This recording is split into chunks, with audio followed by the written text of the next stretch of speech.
सदा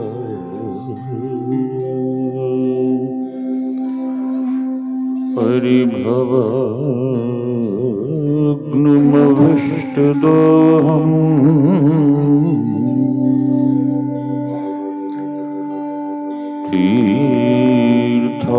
तीर्थास्पदम्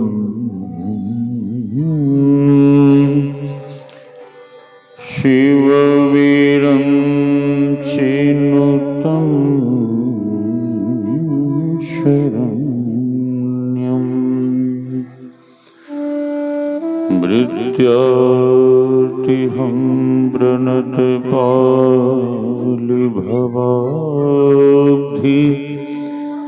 बोधम्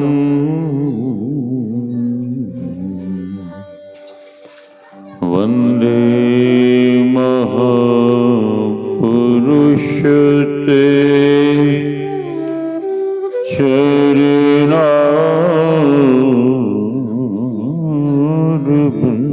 चरणारविन्दम्। गुरुर्ब्रह्मा गुरुर्विष्णुः गुरुर्देवो महेश्वरः गुरुर्साक्षात् परं ब्रह्म तस्मै श्री गुरवे नमः। धन्य धन्य सद्गुरु सुखदा महिमा कहीं न जाए। जो कछु कहूँ तुम्हारी कृपा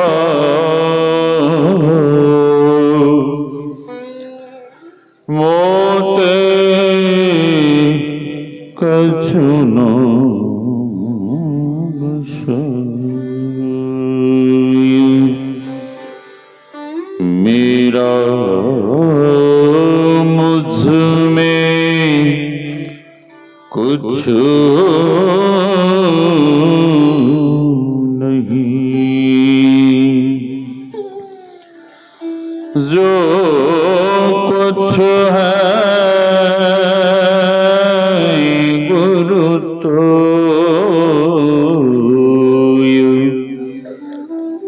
तेरा, तुझको सौंपता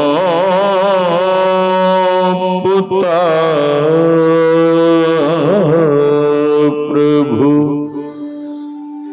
क्या लगेगा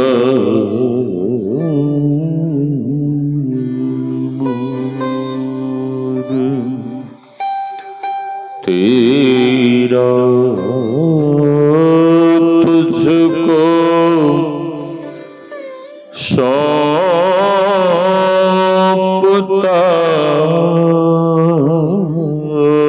प्रभु क्या लगेगा।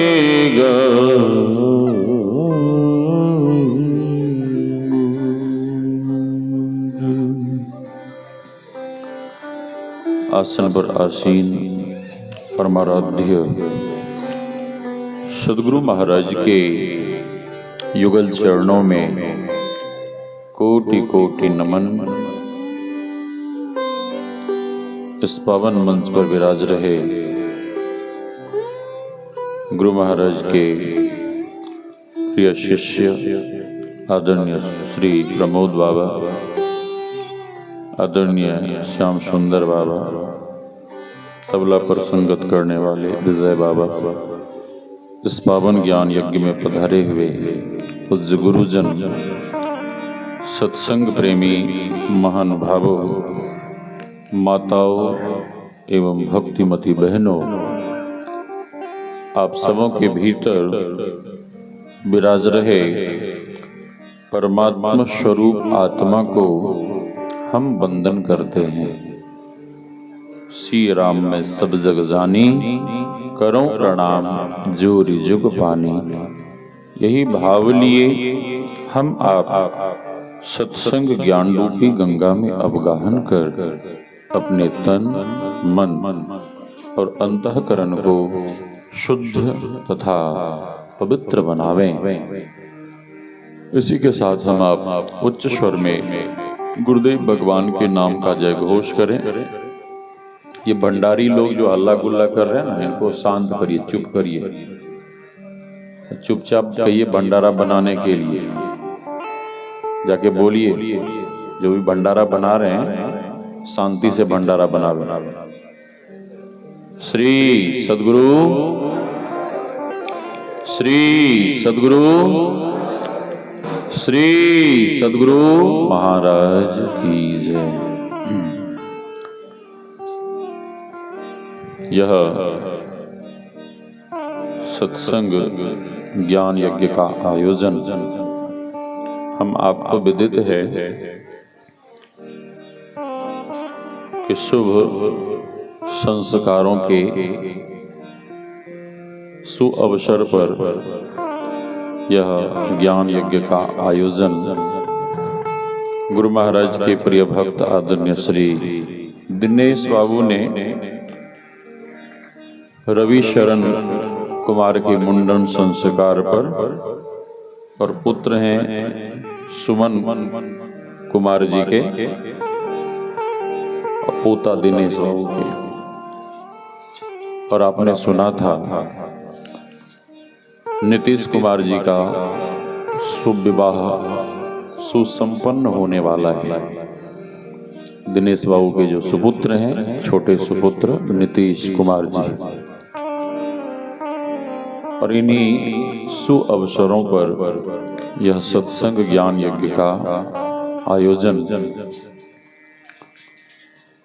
सभी लोगों ने मिलजुल कर यहाँ पर आयोजित किए हैं।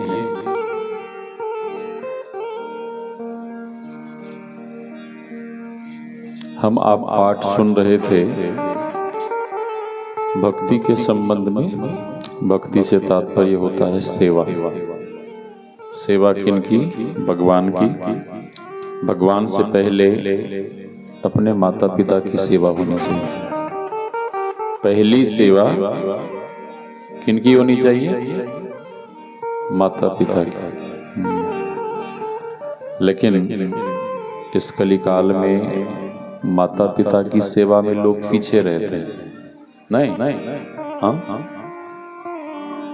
विवाह के बाद जो बाहर से पहुरानी आती हैं, सभी नहीं, वो अपने पतिदेव के कान में इतना बढ़िया बढ़िया मंत्र, गायत्री मंत्र, सावर मंत्र, बिच्छा झाड़ने वाला मंत्र, भूत प्रेत उतारने वाला मंत्र, इतना बढ़िया बढ़िया मंत्र पढ़ दिए हैं कि अपने पतिदेव के दिमाग को खराब कर देती है। और पतिदेव अपने माँ बाप की सेवा नहीं करते, अब दिन रात अपनी पत्नी की सेवा में लगे रहते हैं। तो सबसे पहली सेवा माता पिता की होनी चाहिए। हाँ, मैं उधर नहीं जाना चाहूंगा।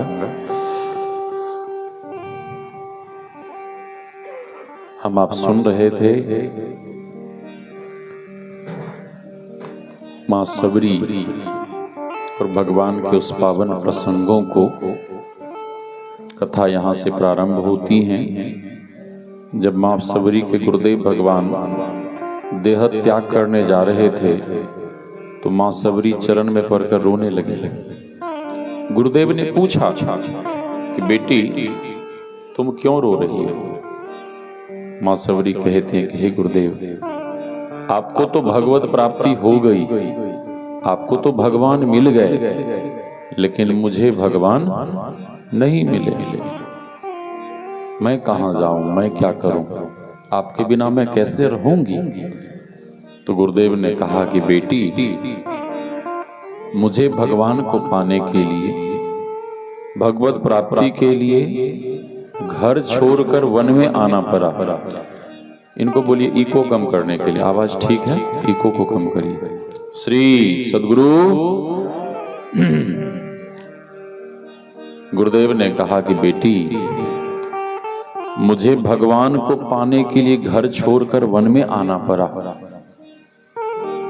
वर्षों तपस्या करनी पड़ी, लेकिन ए बेटी, हम तुम्हें आशीर्वाद देते हैं और हम तुमसे कह रहे हैं कि तुम्हें इस कुटिया को छोड़कर कहीं जाना आना नहीं है। हम तुम्हें आशीर्वाद देते हैं, हम तुम्हें वचन देते हैं कि स्वयं भगवान चलकर तुम्हारी कुटिया में आ जाएंगे। हाँ। एक भक्त ने लिखा, मुझको तो श्री गुरुदेव के वह एक वचन की आस है,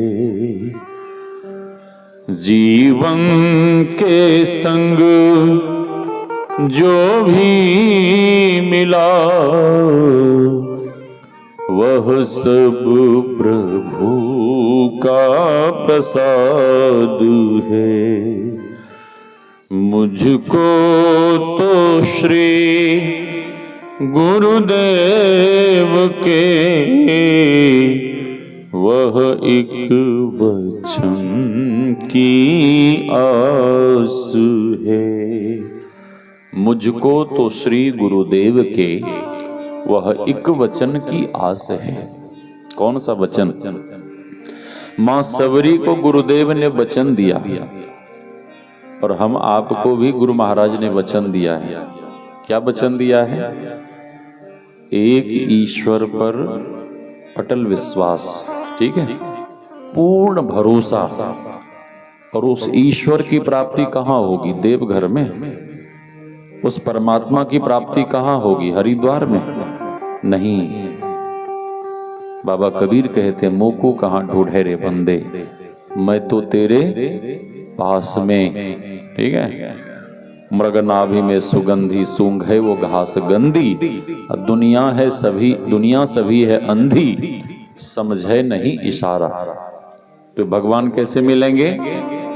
जिमि दूध के मथन से निकसत है घिउ जतन से, तिमि ध्यान के लगन से पर ब्रह्म हली निहारा।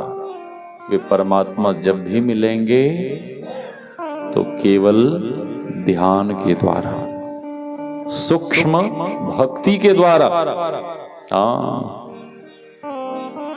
हम आपको भी गुरुदेव ने वचन दिया है। क्या वचन दिया है? एक ईश्वर पर अटल विश्वास, पूर्ण भरोसा, और उस ईश्वर की प्राप्ति अंत साधना के द्वारा, ध्यान के द्वारा, भजन के द्वारा, आंतरिक भक्ति के द्वारा वे परमात्मा आपको भीतर में ही मिल जाएंगे।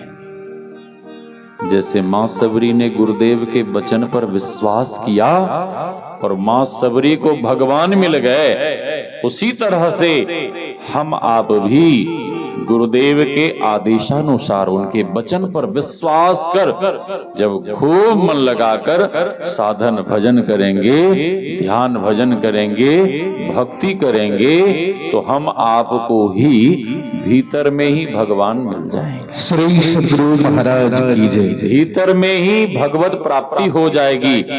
यहाँ वहां भगवान को खोजने की कोई जरूरत नहीं है। भगवान शंकर कहते हैं, हरि व्यापक सर्वत्र समाना, प्रेम ते प्रकट हो ही मैं जाना।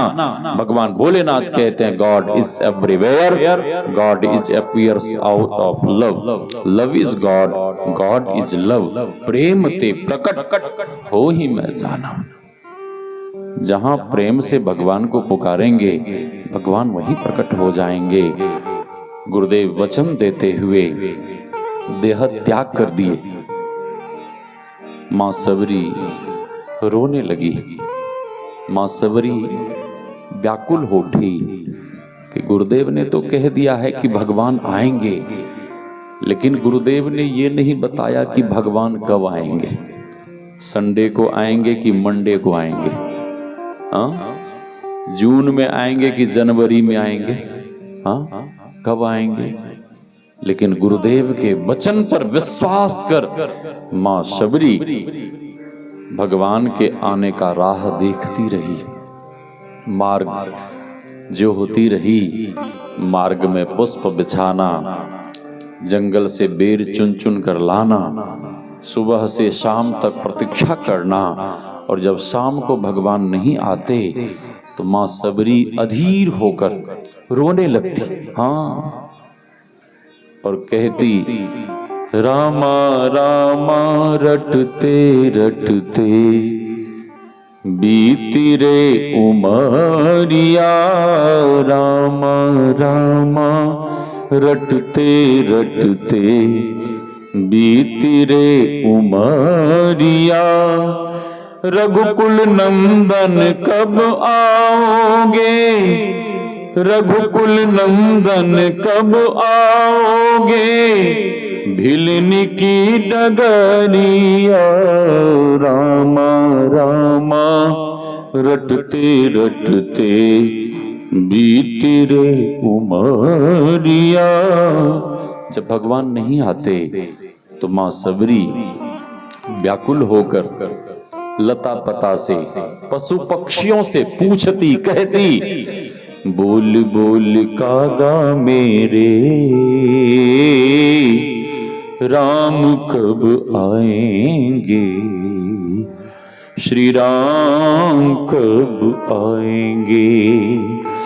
आए नहीं राम जी लगाई कहाँ देर रे, चख चख के रखे मैंने मीठे बेर रे, मन जब मगन होगा राम जी पाएंगे, बोल बोल कागा मेरे, राम कब आएंगे। महात्मा लोगों ने कहा कि सबरी पागल हो गई है, लता पता पशु पक्षियों से पूछ रही हैं। हाँ, मां सबरी पागल थी? नहीं, कोई दीवाना कहता है, कोई मस्ताना कहता है। हाँ, स्वामी राम तीर्थ जी महाराज, सो दुनिया वालों ने कहा कि सन्यासी पागल है, ये महात्मा पागल है। हाँ, स्वामी राम तीर्थ जी महाराज ने कहा कि तुमने सत्य कहा कि मैं पागल हूं, तुम लोग भी पागल हो और मैं भी पागल हूं, फर्क इतना ही है, फर्क इतना ही है कि तुम लोग संसार के लिए पागल हो और मैं परमात्मा के लिए पागल हूं। भक्ति में पागल बनना पड़ता है, किनके लिए? भगवान के लिए। हाँ, हेरी मैं तो प्रेम दीवानी। दीवानी क्या है? दीवाना क्या है? ये पागलपन है। किसके लिए? परमात्मा के लिए। हेरी मैं तो प्रेम दीवानी, मेरे दर्द न जाने कोई। शुभ संकेत होने लगे, मां सबरी को शुभ संकेत मिलने लगे, भगवान के आने का संकेत मिलने लगे, और मां सबरी गाने लगी, मेरी झोपड़ी के भाग आज खुल जाएंगे, राम आएंगे। मेरी झोपड़ी के भाग आज खुल जाएंगे, राम आएंगे। राम आएंगे, आएंगे, राम आएंगे, राम आएंगे, आएंगे, राम आएंगे। मेरी झोपड़ी के भाग आज खुल जाएंगे, राम आएंगे। मेरी झोपड़ी के भाग खुल जाएंगे, राम आएंगे।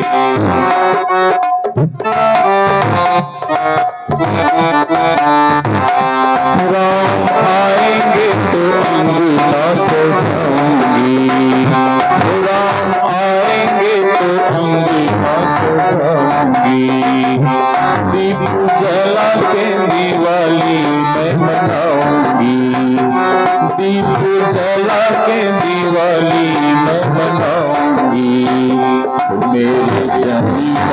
सारे दुख मिट जाएंगे, राम आएंगे। मेरे जन्मों के सारे दुख मिट जाएंगे, राम आएंगे। मेरी झोंपड़ी के भाग खुल जाएंगे, राम आएंगे।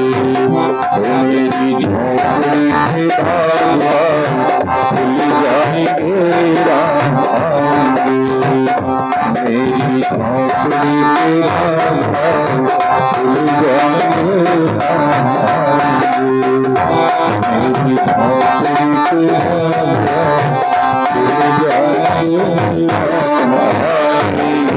बोले श्री सद्गुरु। समय पाकर भगवान पधारे, यथोचित स्वागत सम्मान करती है और भगवान श्री राम नवधा भक्ति का उपदेश मां सबरी को देते हैं और मां सबरी से भगवान कहते हैं प्रथम भगति क्या है।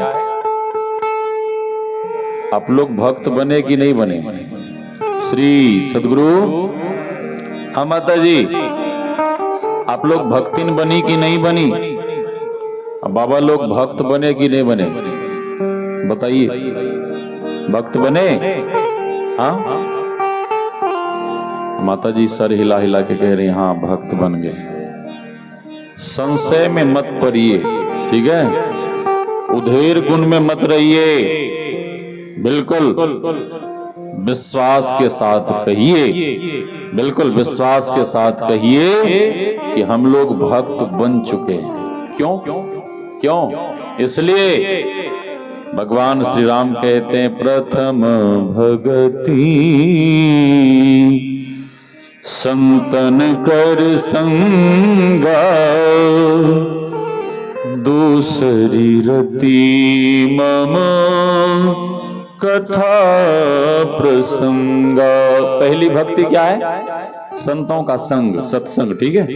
वो आप लोग कर रहे हैं, जब कर ही रहे हैं, बहुत दिनों से कर रहे हैं, तो इसलिए विश्वास के साथ कहिए कि हम भक्त बन चुके हैं, ठीक है? हाँ, संतन कर संगा।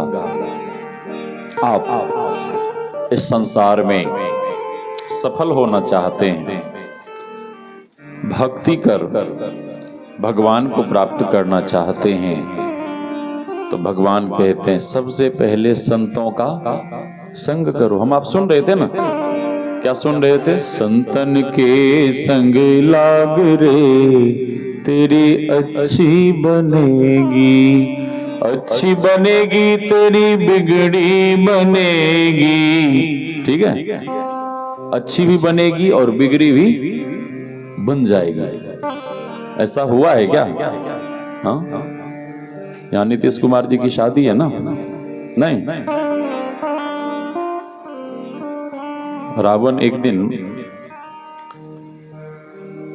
ब्रह्मा जी से कहा कि ब्रह्मा जी हमें वेद पढ़ना है, तो ब्रह्मा जी ने कहा कि ठीक है ब्रह्मलोक आ जाना।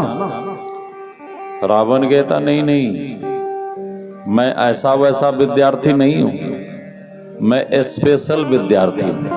हाँ, क्या हूं? स्पेशल। स्पेशल स्पेशल मतलब बदमाश विद्यार्थी। हाँ, रावण तो बदमाश था ही। स्पेशल विद्यार्थी, मैं लंका नहीं आऊंगा, आपको आना पड़ेगा। कहां? सॉरी, मैं ब्रह्मलोक नहीं आऊंगा, आपको लंका आना पड़ेगा। ब्रह्मा जी सोचने लगे इस दुष्ट के मुंह कौन लगे। ब्रह्मा जी ने कहा ठीक हम वहीं आ जाएंगे पढ़ाने के लिए, ठीक है तुम रेडी होके रहना। तो वहीं आते पढ़ाते, और जिस दिन विलंब हो जाता, जिस दिन देरी होती ना, रावण बहुत फटकारता, डांटता। किनको? ब्रह्मा जी। हाँ, बहुत दिनों तक पढ़ाई की। एक दिन रावण कहता कि हे ब्रह्मा जी, आप तो विधि विधान के विशेषज्ञ हैं, आप ये बताइए कि मेरी मौत कैसे होगी, मैं मरूंगा कैसे? हाँ, ब्रह्मा जी ने कहा अरे ये सब बात मत पूछो, यदि मैंने बता दिया तो तुम्हारी नींद हराम हो जाएगी, जीना मुश्किल हो जाएगा, तुम्हारा जीना हराम हो जाएगा। अब रावण ने हठ कर दिया कि नहीं, बताना पड़ेगा। तो ब्रह्मा जी ने कहा कि ठीक है, तुम हठ कर रहे हो तो मैं बता देता हूं। ब्रह्मा जी ने कहा कि सुनो, अवध में महाराज दशरथ का जन्म होगा, महाराज दशरथ होंगे और उनका विवाह राजकुमारी कौशल्या के साथ होगा, और राजकुमारी कौशल्या का जो पुत्र होगा राम, वही तेरा काल होगा, वही तुम्हें मारेगा। रावण जोर से दांत दिखा के हंसा और रावण कहता कि ब्रह्मा जी, आपके विधि विधान को मैं मिटा दूंगा, आपके लेख को मैं मिटा दूंगा। ब्रह्मा जी कुछ नहीं बोले, ब्रह्मा जी चुपचाप ब्रह्मलोक चले गए। रावण इधर राजकाज में मस्त हो गया। हाँ, उधर महाराज दशरथ का जन्म हुआ, बड़े हुए, युवा हो गए, विवाह का समय नजदीक आ गया। अब वो निमंत्रण कार्ड नहीं होता है, शादी वाला कार्ड, वो सबको भेज रहे थे। तो महाराज दशरथ को याद आया, अरे एक आदमी छूट गया। कौन? रावण। इस धरा का सबसे प्रकांड विद्वान रावण है, उसको भी निमंत्रण भेज देते हैं। भेज दिया। अब जैसे ही रावण ने निमंत्रण कार्ड पढ़ा, अब तो उसकी नींद हराम हो गई। अरे इस बात को तो ब्रह्मा जी ने बहुत पहले कह दिया था, और उनके शादी की घड़ी, शादी का समय भी निकट आ गया। अब तो रावण तुरंत अपने दौल फौज, शावर्तक मेघ वरुण देव को, बहुत सारे दौल फौज को लिया और निकल पड़ा। रावण ने किसका हरण किया था बाबा जी? श्री सदगुरु, रावण ने किसका हरण किया था माता जी? हाँ, अधिकांश लोग यही जानते हैं, ठीक है। लेकिन माता सीता से पहले रावण ने राजकुमारी कौशल्या का भी हरण किया था। हाँ, उसकी आदत बन गई थी, ठीक है। राजकुमारी कौशल्या का हरण किया, राजकुमारी कौशल्या को मारकर एक पेटिका में बंद कर नदी में फेंक दिया। रावण खुश हो गया, अब तो राजकुमारी कौशल्या रही नहीं, शादी कैसे होगी, बच्चा कहां से आएगा, ना रहेगा बांस, ना बजेगी बांसुरी। महाराज दशरथ को भी मिटा देंगे, मार देंगे, उनको भी नहीं छोड़ेंगे। वहां से फिर आगे बढ़ा, कहां? अवध की ओर बढ़ा। तब तक महाराज दशरथ अपने बारातियों, स्वजन परिजन और गुरुजी को, अब देखिए विवाह में जा रहे हैं तो गुरुजी को संग लेकर निकले विवाह करने के लिए, ठीक है। हाँ, लेकिन आजकल के बच्चे लोग कहते हैं कि शादी विवाह में बूढ़े लोगों का क्या काम। नहीं, बूढ़े लोग जाकर क्या करेंगे, यहीं घर में लड्डू पेड़ा खा लेंगे। हाँ, शादी में जाके क्या करेंगे? नहीं। एक लड़के की शादी थी, उसके नाना ने कहा कि हम भी शादी देखने जाएंगे। लड़के लोगों ने कहा कि नाना, लड़की वालों ने कह दिया कि शादी में कोई भी बूढ़ा आदमी नहीं आना चाहिए। अब उसका नाना कहे कि नाना हम तो जाएंगे। तो लड़के लोगों ने कहा कि नाना तेरे कारण लगता है ये शादी नहीं होगी। तो उसके नाना ने कहा अरे हम सामने से नहीं जाएंगे, तुम लोग बैलगाड़ी के ऊपर बैठोगे, हमें बैलगाड़ी के नीचे झूला टांग देना और उसमें हमें घुसा देना, हम झूला झूलते हुए वहां पहुंच जाएंगे, तुम लोग तो सामने से देखना, हम बैलगाड़ी के नीचे से देख लेंगे। हाँ, तो लड़के लोगों ने कहा करे बूढ़ा आदमी है, नहीं मान रहा है तो चलो ले चलो। बैलगाड़ी के नीचे झूला टांग दिया और उसमें नाना को घुसा दिया। नाना झूला झूलते हुए जा रहे हैं। अब जब वहां पहुंचे तो सामने में नदी थी, नदी, इधर भी नदी है ना, पूर्व में नदी है। हाँ, तो नदी, अब नदी पार करनी थी तो लड़की वाले उस पार में खड़े थे, लड़की वाले उस पार में खड़े थे। लड़की वालों ने कहा कि वहीं खड़े रहो आप लोग, इस पार मत आना। बाराती लोगों ने पूछा क्या हुआ? लड़की वालों ने कहा कि सुनो, ये शादी तब होगी, ये शादी तब होगी जब इस नदी में पानी के जगह आप लोग दूध बहा दोगे। हाँ, अब लड़के लोगों का दिमाग खराब होने लगा कि इतना दूध कहां से लाएंगे? अररिया, सुपौल, दरभंगा, भागलपुर, सहरसा, पूरे हाँ शहर का गांव का दूध इकट्ठा करेंगे फिर भी इतना दूध नहीं होगा। अब बारात लौटने लगी। उसके नाना ने नीचे से पूछा कि ए बालक क्या हुआ, बारात क्यों लौट रही है, क्यों लौट रहे हो? लड़के लोगों ने कहा कि नाना अब ये शादी नहीं होगी। क्यों, क्या हुआ? लड़की वाले कह रहे हैं इस नदी में जितना पानी है उतना दूध बहाने के लिए उतना दूध हम कहां से लाएंगे, इसलिए बारात लौट रही है। उसके नाना ने कहा अरे छोटी छोटी बात पर कहीं बारात लौटती है? लड़के लोगों ने कहा नाना तेरा दिमाग खराब है, ये छोटी मोटी बात लग रही है, हाँ इतना दूध कहां से लाएंगे?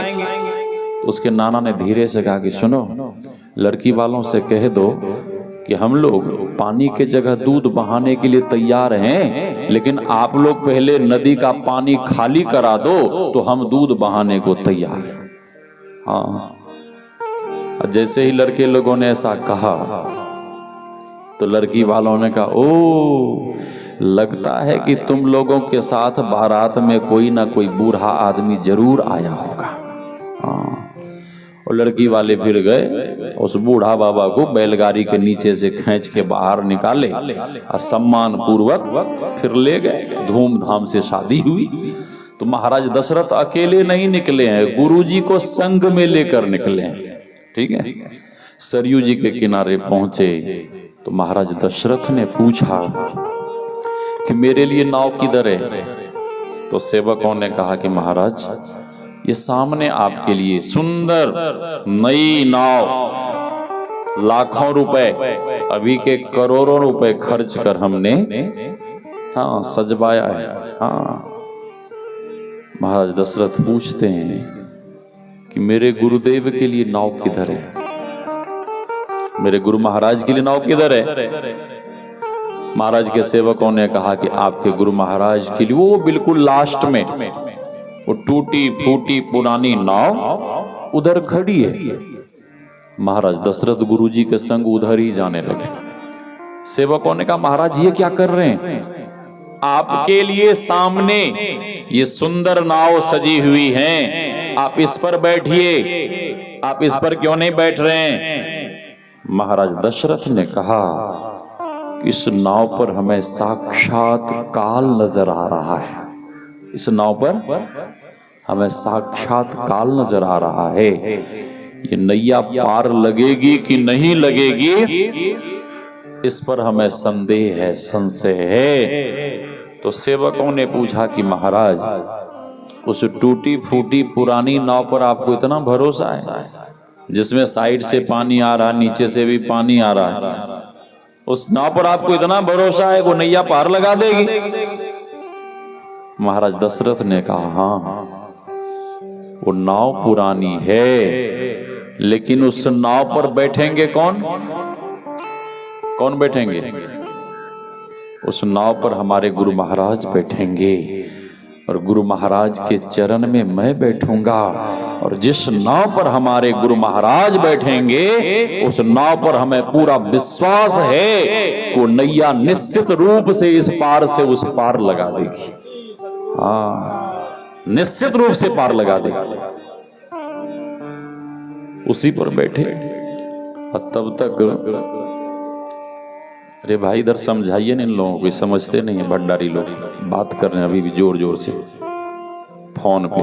श्री सदगुरु समझ नहीं है, सत्संग का महत्व तो नहीं जानते हैं। उन्हें केवल रसगुल्ला पेड़ा खाना है और कोई मतलब नहीं है उनको।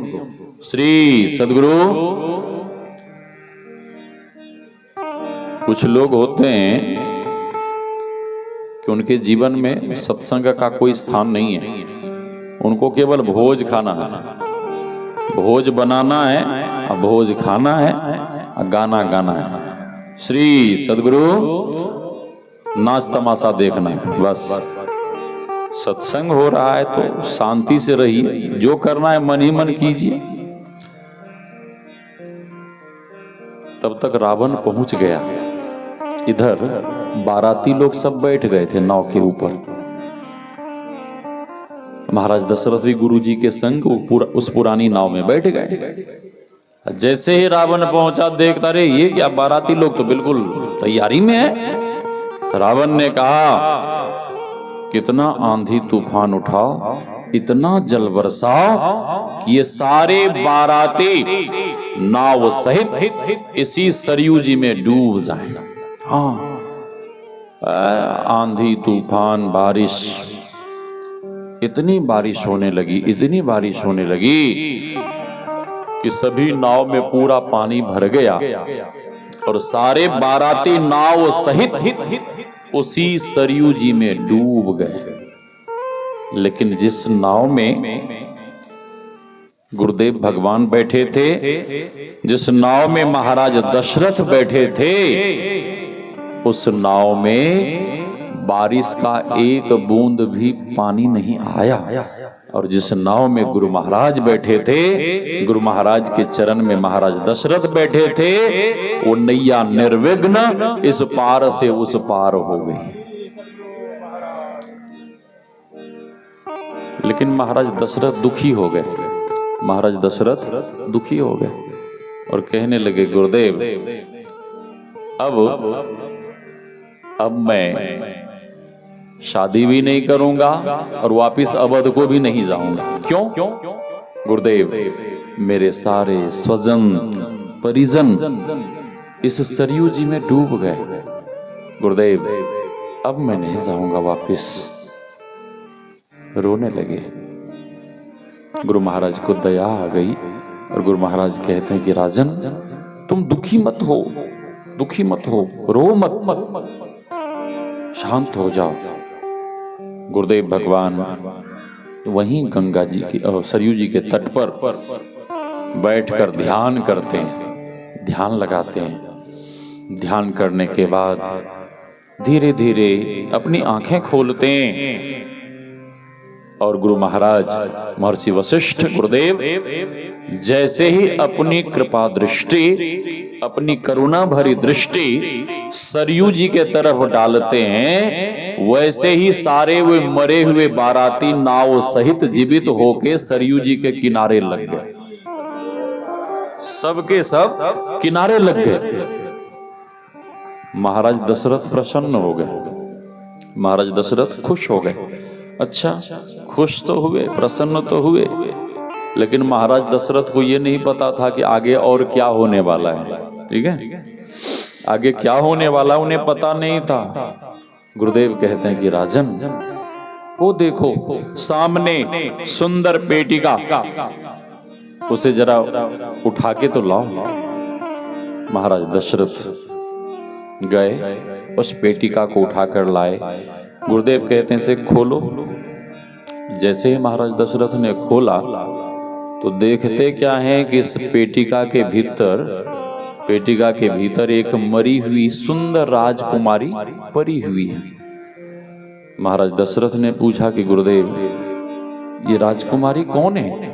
हाँ, अभी श्याम सुंदर बाबा कह रहे थे ना कि अभी का जमाना नहीं था कि लड़का लड़की को पसंद करेगा, हाँ, लड़की लड़के को पास करेगी तब शादी होगी।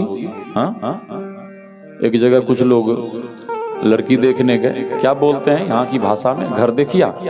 हाँ, श्री सदगुरु। तो लड़की देखने गए। अब वो लड़की मूर्ति कला की भांति सुबह से सज धज के बिल्कुल मूर्ति के जैसे बैठी हुई थी। लड़के वाले जब पहुंचे वहां देखने के लिए तो सभी लोगों ने प्रश्न किया, बेटी तुम्हें भोजन बनाना आता है? हाँ आता है। अच्छा बेटी कपड़े धोना आता है? हाँ आता है। सेवा करना? हाँ। झाड़ू लगाना, पोछा लगाना? हाँ। सब में हाँ करती गई। और सभी लोगों का जब पूछा हुआ हो गया, प्रश्न किया हुआ हो गया, तो लड़का भी संग में गया। तो लड़का पूछता है, लड़के के मन में हुआ कि मैं भी कुछ प्रश्न करूं। तो लड़का पूछता है कि अच्छा तुम ये बताओ कि तुम्हें नाचना आता है? लड़की कहती है हाँ नाचना आता है। गाना गाना आता है? लड़की कहती है हाँ वो भी आता है। हाँ सब में हाँ हाँ। तो लड़की के मन में हुआ कि मैं भी कुछ पूछूं। हाँ मैं भी कुछ पूछूं। ये लोग हमें पास क्या करेंगे, ये लोग हमें क्या पास करेंगे। हाँ लड़की पूछती है कि मुझे नाचना आता है, गाना गाना आता है, भोजन बनाना आता है, सब कुछ आता है, नाचना भी आता है, गाना भी गाना आता है। तो लड़की ने पूछा लड़के से कि क्या तुम्हें तबला बजाना आता है? हाँ तो लड़का चुप हो गया। लड़का कहता ना ना हमें तबला तो बजाना नहीं आता है। तो लड़की कहती तबला क्या तेरा बाप बजाएगा? अरे तुम हमें क्या पास करोगे, हम तुम्हें फेल करते हैं। हाँ तो मैं कह रहा था, क्या कह रहा था, हाँ श्री सदगुरु हाँ महाराज दशरथ उस लड़की को देखकर, राजकुमारी को देखकर पूछते हैं कि गुरुदेव ये कौन है? और मैं कह रहा था अभी का जमाना नहीं था, उस समय उस जमाने में बुजुर्ग लोग जहां बच्चे लोगों की शादी तय कर देते थे, शादी वहीं होती थी। अभी का जमाना नहीं कि अपने मन से लड़का जाके लड़की से शादी कर लेगा और लड़की जाके लड़के से शादी कर लेगी। नहीं, ऐसा नहीं, जो गुरुजन जहां तय कर देते थे। तो गुरुदेव कहते हैं कि राजन ये वही राजकुमारी कौशल्या हैं जिनके साथ तुम्हारा शुभ विवाह होने वाला है। अब तो महाराज दशरथ कहने लगे गुरुदेव ये क्या? अरे जिनके साथ शादी होनी है वो मर गई, और शादी के बिना वापिस मैं कैसे जाऊंगा? मैं तो मुंह दिखाने के काबिल नहीं रहा। अब आपके सामने इसी सरयू जी में जल समाधि ले लूंगा, सरयू जी के जल में डूब कर मैं मर जाऊंगा, लेकिन अवध को नहीं जाऊंगा। रोने लगे, कहते हो रोने लगे। तो गुरुदेव कहते हैं कि राजन तुम रो मत, अरे तेरी शादी भी होगी और तू अवध को भी वापस जाओगे। हाँ महर्षि वशिष्ठ कमंडलू उठाते हैं, जल हाथ में लेते हैं, मंत्र अभिमंत्रित कर उस मरी हुई राजकुमारी कौशल्या के मुख पर जल छिड़कते हैं, और जैसे ही मंत्र अभिमंत्रित कर उस मरी हुई राजकुमारी कौशल्या के मुख पर जल का छींटा मारते हैं, वैसे ही वो मरी हुई राजकुमारी कौशल्या जीवित होके उठ के खड़ी हो गई। महाराज की जय। खड़ी हो गई। महाराज दशरथ प्रसन्न हो गए और महाराज दशरथ से गुरुदेव कहते हैं कि राजन अब विलंब मत करो, शुभस्य शीघ्रम, शुभ को शीघ्र करो। हाँ वहीं माला के द्वारा, जयमाल के द्वारा गुरुदेव भगवान शुभ विवाह संपन्न करवा देते हैं। बाद में धूमधाम से शादी हुई। हाँ आगे चलकर चौथे पन में पुत्र की प्राप्ति, यज्ञ, पुत्र कामेष्टि यज्ञ के बाद गुरुकुल में विद्याध्ययन, और बड़े जब हुए, पढ़ाई के बाद जब वापिस आए तो महर्षि विश्वामित्र पहुंचे। महर्षि विश्वामित्र का महाराज दशरथ ने खूब स्वागत सम्मान किया और पूछते हैं कि गुरुदेव कैसे आना हुआ? तो महर्षि विश्वामित्र ने कहा कि हम राम लक्ष्मण को लेने आए हैं। एक बार तो उन्होंने मना कर दिया, फिर महर्षि वशिष्ठ के समझाने पे संग में भेज दिया। अच्छा जब गुरुजी के संग चले, कहाँ जा रहे हैं राम जी? श्री सदगुरु राम जी जा रहे हैं महर्षि विश्वामित्र के यज्ञ सफल कराने, शुभ काम करने। ठीक है। और जब भी कोई शुभ काम करने को आगे बढ़ता तो कोई ना कोई बाधा विघ्न तो विघ्न रूप बाधा रूप तारका मिल गई रास्ते में। तो गुरुदेव ने कहा कि हे राम, यदि तुम्हें शुभ काम करना है, शुभ कार्य करने में तुम्हें सफल होना है, तो सबसे पहले इस विघ्न को बिल्कुल रास्ते से हटाओ। हाँ, इसको हटाओ, समाप्त करो। तो गुरु की आज्ञा हुई तो राम जी ने तारका को वहां से मार्ग से हटा दिया, उसका बद्ध कर दिया। आगे बढ़े, यज्ञ सफल कराए। रात्रि में गुरुदेव की चरण सेवा कर रहे थे और राम जी ने कहा कि गुरुदेव, अब तो अयोध्या चलने में भला है। गुरु जी ने कहा नहीं नहीं, अयोध्या चलने में भला नहीं है, अब तो मिथिला चलने में भला है। मिथिला कहाँ? जनकपुर। आप लोग भी जनकपुर वासी हैं, नेपाल इधर तक था, ठीक है। श्री सदगुरु बुजुर्ग लोग बताते हैं कि नेपाल इधर तक था, बूढ़े लोगों ने हमें बताया, मैंने सुना है। श्री सदगुरु। तो राम जी ने पूछा गुरुदेव, वहां से कोई निमंत्रण आया, कोई चिट्ठी पत्री? तो गुरुदेव कहते हैं हाँ, धनुष यज्ञ होने वाला है। बाबा तुलसी ने लिखा, धनुष यज्ञ सुनी रघुकुल नाथा, हरसी चले मुनिवर के साथा। चले संग में। जब जा रहे थे न रास्ते में, तो आश्रम दीख एक मग माही, खग मृग जीव जंतु तहां नाही। मार्ग में एक आश्रम दिखा, लेकिन आश्रम वो वीरान था, कोई रहने वाला नहीं था। कई जगह आश्रम तो बहुत बढ़िया लोग बनाते हैं, लेकिन कोई रहने वाला नहीं होता, वीरान। ठीक है, वीरान।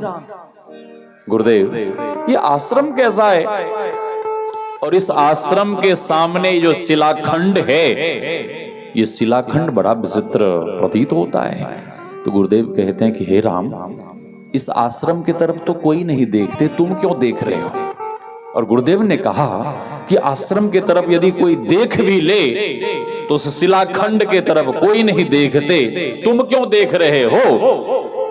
तो राम जी ने कहा, भगवान ने कहा कि गुरुदेव, जिसके इस दुनिया में कोई नहीं होते, उसका मैं होता हूं। भगवान कह रहे हैं, जिसके इस दुनिया में कोई नहीं होते, उनके कौन होते हैं? भगवान। ठीक है, हाँ गुरुदेव, जिसको संसार के लोग ठुकरा देते हैं, मैं उन्हें अपने चरण शरण में ले लेता हूं। गुरुदेव, जिसके तरफ कोई नहीं देखते, जिसके तरफ कोई नहीं देखते गुरुदेव, भगवान कहते हैं कि उसके तरफ मैं देखता हूं, मैं देखता हूं। हाँ, तो गुरुदेव ने कहा कि जब तुमने पूछ ही लिया, ये शिला और कोई नहीं, ये गौतम ऋषि की पत्नी अहल्या, हाँ, जो शिला के रूप में श्राप बस परी हुई हैं, तब से तेरे चरणों की प्रतीक्षा कर रही हैं। कम से कम तुम अपना चरण स्पर्श कर दो, छुला दो, इसका उद्धार हो जाएगा। तो भगवान जाते हैं, अपना चरण स्पर्श करते हैं। जैसे ही चरण स्पर्श करते हैं, वैसे ही वो शिला अहल्या के रूप में जो थी, अहल्या तुरंत दिव्य रूप में वहां प्रकट हो जाती हैं और भगवान के दर्शन कर अपने पति के पास जाती हैं। राम जी वहां से आगे बढ़े, जनकपुर में आम्र वाटिका में विश्राम। महाराज जनक को पता लगा तो भागे भागे गए, और महाराज जनक ने एक ही दृष्टि में पहचान लिया कि ये कोई साधारण राजकुमार नहीं है, ये तो साक्षात पूर्ण ब्रह्म परमात्मा ही राजकुमार के रूप में मेरे राज्य में पधारे हैं। हाँ, स्वागत सम्मान करते हुए महल में ले गए। अब महाराज जनक सोचने लगे कि इन्हें कहाँ रुकावें। जब परमात्मा हमारे यहाँ आए हैं तो इनके लिए रुकने के लिए कोई सुंदर सदन, महल, भवन होना चाहिए। तो महाराज जनक ने देखा कि पूरे जनकपुर में जानकी के अलावा, सीता जी के अलावा और कोई सुंदर महल नहीं है। तो महाराज जनक गए और कहने लगे, बेटी सीते, तुम अपना महल खाली कर दो। किनके लिए पिताजी? कोई विशेष अतिथि आए हैं? हाँ, अवध के 2 राजकुमार आए हैं, राम और लक्ष्मण, उनके लिए। हे पिताजी, मैं अपना महल तो खाली कर दूंगी, मैं अपना भवन तो खाली कर दूंगी, लेकिन मैं रहूंगी कहाँ? मैं कहाँ रहूंगी? तो महाराज जनक ने कहा कि बेटी सीते, तुम अपना भवन, तुम अपना महल, तुम अपना भवन तो राम जी के लिए खाली कर दो और तुम स्वयं राम जी के हृदय भवन में विराजो। राम जी के हृदय भवन में। हाँ, रात्रि में सेवा कर रहे थे राम जी गुरुदेव की, तो राम जी कहते हैं गुरुदेव लक्ष्मण नगर देखना चाहते हैं। तो गुरुजी ने भी कहा ठीक है, भेज देना उसे, घूम फिर के आ जाएगा। और देखने का मन तो इनका भी है। लक्ष्मण का नाम लेके कह रहे कि छोटे का नाम लेके कहेंगे तो गुरुजी मना नहीं करेंगे। तो गुरुजी ने कहा भेज देना। तो राम जी कहते हैं गुरुदेव लक्ष्मण लड़का है, लक्ष्मण बच्चा है गुरुदेव, मैं संग में जाऊंगा तो जल्दी घुमा फिरा के ले आऊंगा। तो गुरुजी समझ गए कि इनका भी घूमने का मन है, देखना। ठीक है जाना, चले जाना। घूमने जब निकले तो वहां की माताएं बहनें जैसे ही राम जी के सौंदर्य माधुर्य रूप को देखी तो सब मंत्र मुग्ध हो गई और एक स्वर में सब भगवान से प्रार्थना करने लगी कि हे भगवान, यदि मेरी जानकी, मेरी बिटिया सीता को कोई वर मिले तो यही वर मिले और कोई दूसरा वर नहीं मिले।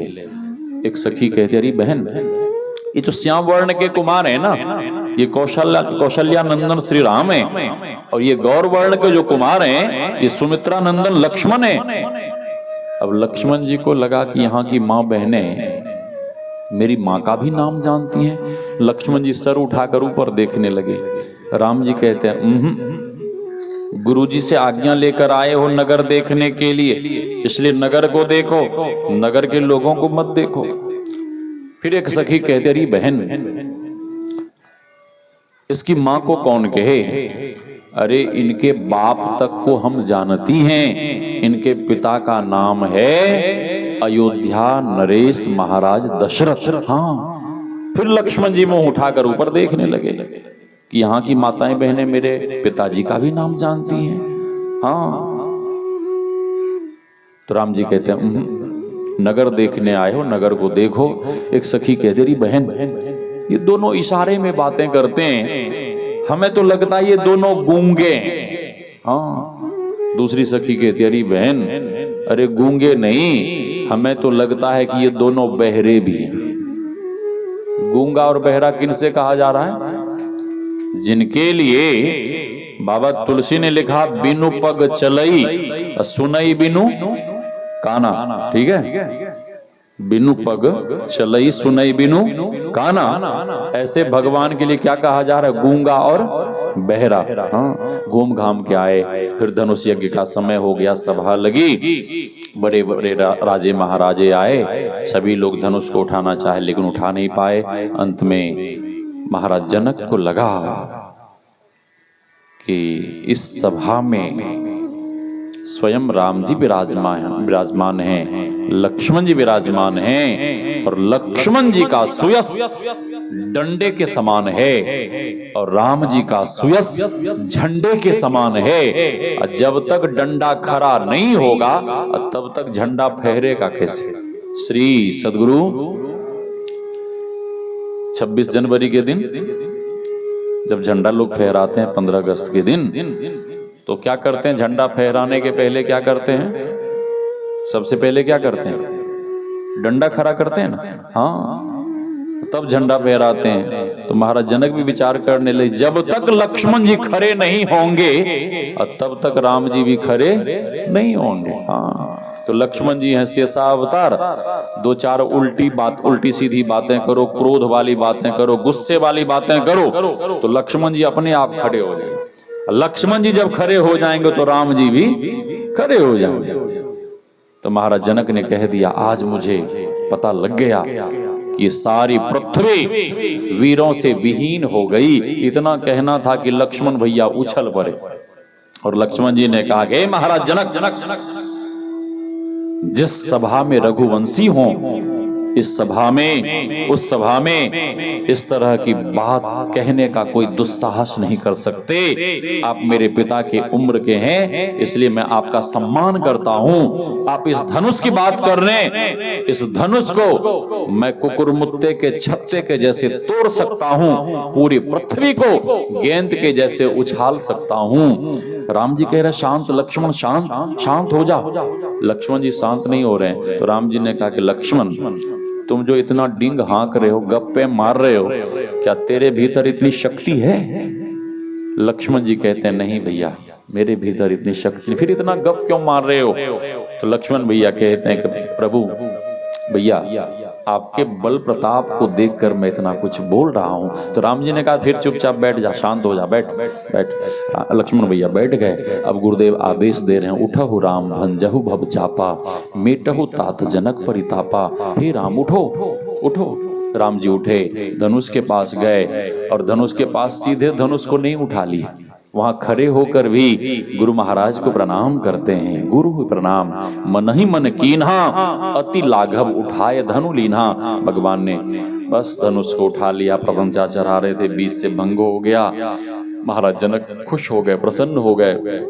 माता जानकी भी खुश हो गई।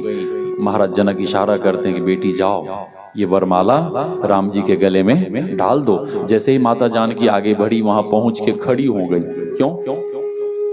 राम जी लंबे थे और माता जानकी छोटी थी। हाँ, तो माताएं बहनें गीत गाने लगी, झुक जइयो लला एक बार लली मेरी छोटी सी। तो लक्ष्मण भैया ने कहा कि भैया आज तक रघुवंशी किसी सभा में नहीं झुके हैं, इसलिए यहां भी मत झुकना। यदि झुक गए तो बड़ी बदनामी हो जाएगी। तो राम जी झुकना तो चाह रहे थे।